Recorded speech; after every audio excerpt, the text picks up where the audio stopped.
In today's video, we want to take a look at some NHL injuries. There's all kinds of players hurt around the league we want to take a look at. There's more news from the NHL waiver wire, and I want to take a look at some NHL trade rumors focusing on teams like the New York Rangers, Buffalo Sabres, and Montreal Canadiens. We'll jump into all the latest news coming up next.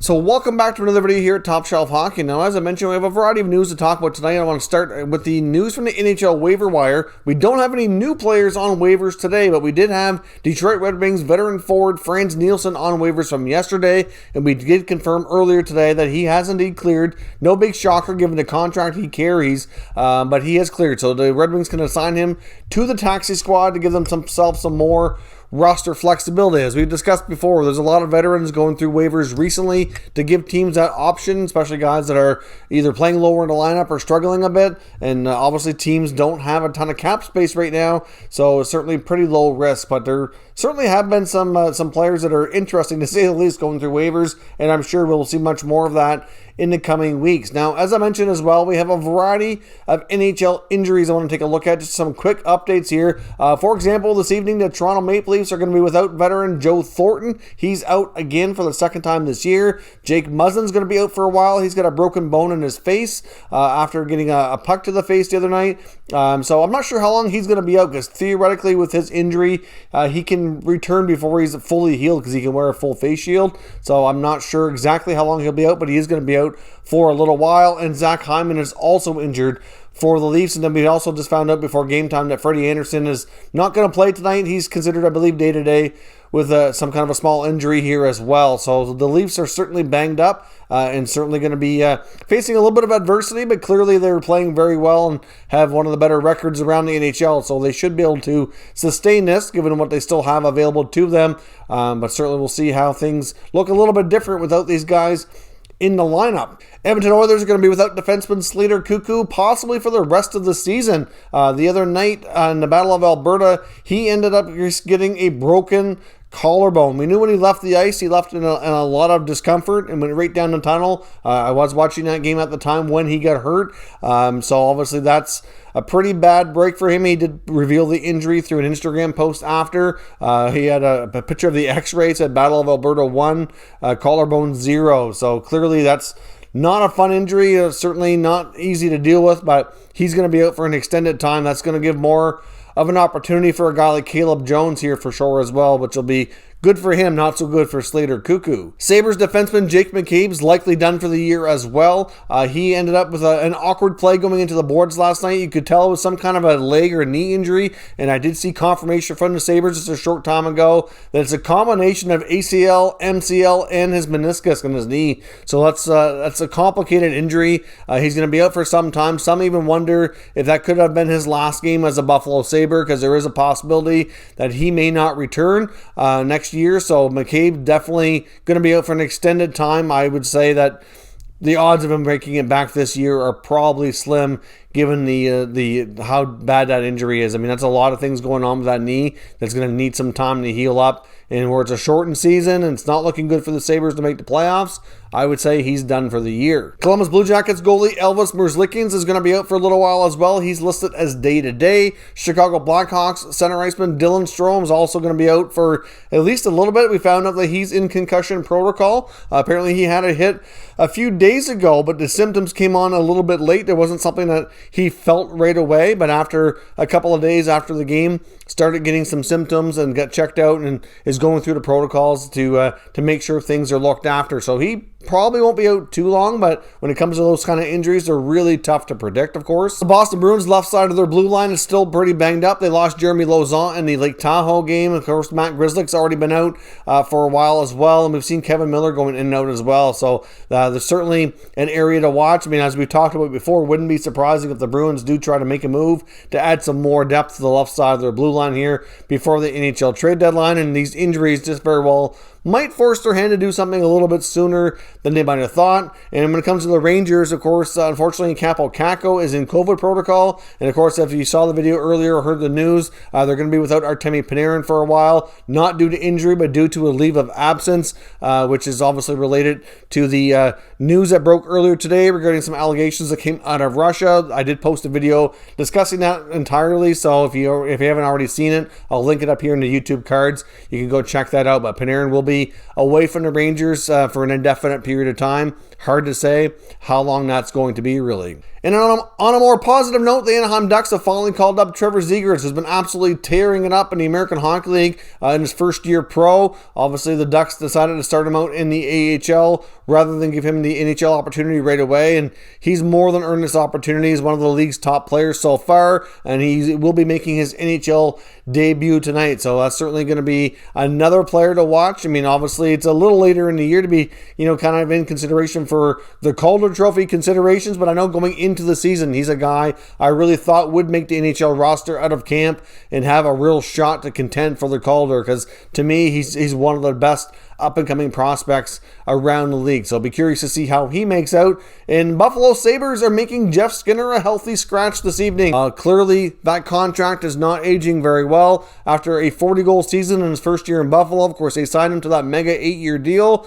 and he has struggled mightily ever since, and this year has been even worse than last year. 14 games in, with no production really. So I know I've seen some people posting on Twitter some analytical data actually talking about how even though he's not getting the points right now, that he is driving more play than he's getting credit for. Really not a situation that's going very well right now. It's an impossible contract to trade. Best case scenario, if they were to move it, they'd have to take back another bad deal in comparison here, but still hard to say how that works out. I know some people feel that Skinner needs to be given more opportunity to play with players that are going to be able to, be more offensively talented, like when he played with Eichel before, but at the same time, when you're not contributing, it's hard to say what you earn for your opportunity, but it's an awfully expensive contract to be making a healthy scratch, and it'd be interesting to see where this situation goes, because we know the Sabres are a team we're going to talk about here as well, involving some trade talk, and obviously Skinner is a player at this point they'd probably be open to moving, but certainly, like I said, not an easy task at all. But when it comes to the Sabres, I wanted to talk about an article from the New York Post and Larry Brooks talking about the possibility of the Rangers pursuing Jack Eichel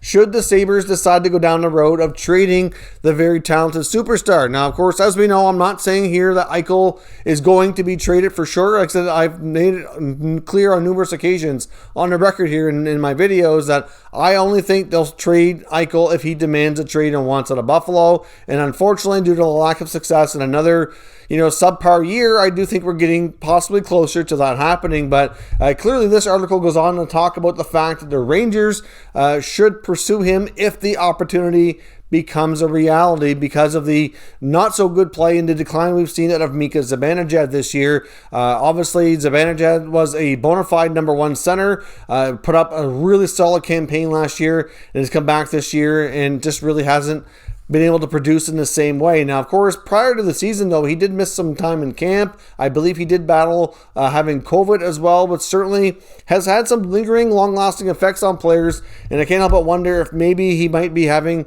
some issues in that regard. Difficult to say, but I know when it comes to the New York Rangers, they are a team that's been linked to Buffalo and Jack Eichel before. In the last offseason, when there were some rumblings about the fact that Eichel might want a change of scenery and Buffalo might consider that, the Rangers were one of the teams, along with, I believe, the LA Kings, that were making calls, trying to see if they could, have discussions and maybe possibly attempt to talk trade. Now, there was believed that the Sabres were looking for a combination of the first overall pick, which was going to be Lafreniere, and possibly combined with Kaapo Kakko. And I know the Rangers were rumored to have no interest in going that far. But the article even goes on to talk about the fact that Lafreniere likely would have to be a player that's involved. I mean, you're not going to get a talented player like Jack Eichel without giving up something substantial. That's for certain. You could probably give up a couple of future first-round picks. That's something that the Rangers will likely be willing to part with, or at least one anyways,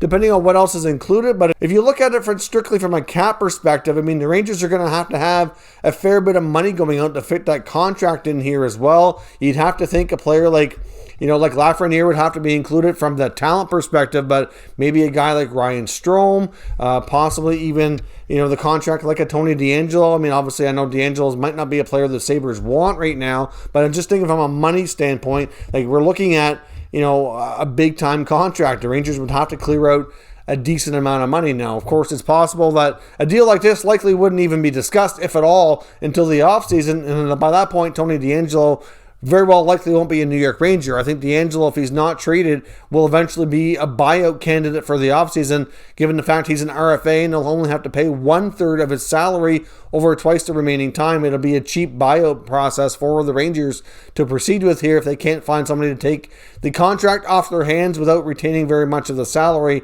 in returning for doing so. So, obviously, he may not be in the picture anymore, but it's going to take those kind of contracts to pull this off, while at the same time throwing in, something intriguing like a Lafreniere in the first-round pick, and that's a lot to ask for. I mean, obviously the Rangers could be in need here of a new number one center. The other part of the article that it references is that with Zibanejad not playing as good this year as he did last year, and given that he's not that far from a contract renewal with the 40-goal season under his belt from last year, he's likely going to be looking for a decent, pretty substantial raise. You want to offer that kind of money to a player that's likely going to be seeing decline in production, whereas a guy like Eichel is going to just starting to come into his prime years and could be way more productive, as well. So it certainly makes sense from a Rangers perspective that they do pursue a guy like Eichel. I think it makes a lot of sense, obviously depending on price tag. But if you're the Buffalo Sabres and you have to trade Eichel because he demands a deal that he wants out of town, if you can get Lafreniere, a few other pieces, and a couple of prospects or something as well,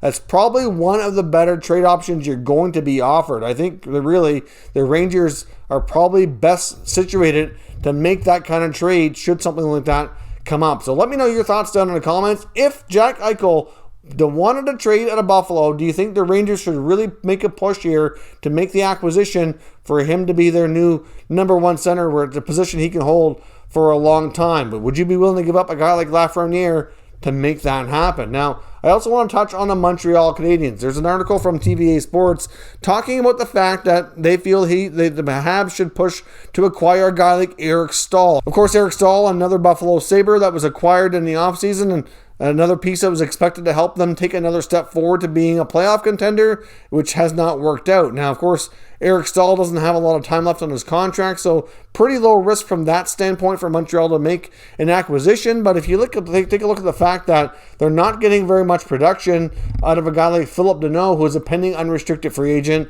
who apparently rejected a 5-year, $5 million deal, that's which I find confusing. He's not having a strong season to justify that or more money at this point. So clearly that is not looking like a wise move at this point. But, still lots of games left to be played. But obviously they feel like Eric Staal could be a guy to really help solidify the center position heading into the playoffs. We saw Montreal get off to a really hot start. Many analysts were calling them like a juggernaut, and that they're likely going to win the Northern Division. They've since cooled off. Obviously, they can still be a really good team. They have a lot of great pieces there. I still see Montreal being a playoff team and being a team that could do some damage in the playoffs, but I do understand the desire there that maybe adding a strong veteran center like Eric Staal very well could be a very wise move. They seem to have some pretty good depth on defense, so they may not need to add there. The goaltending is pretty deep. I mean, with Price and Allen, clearly Price could be a little bit better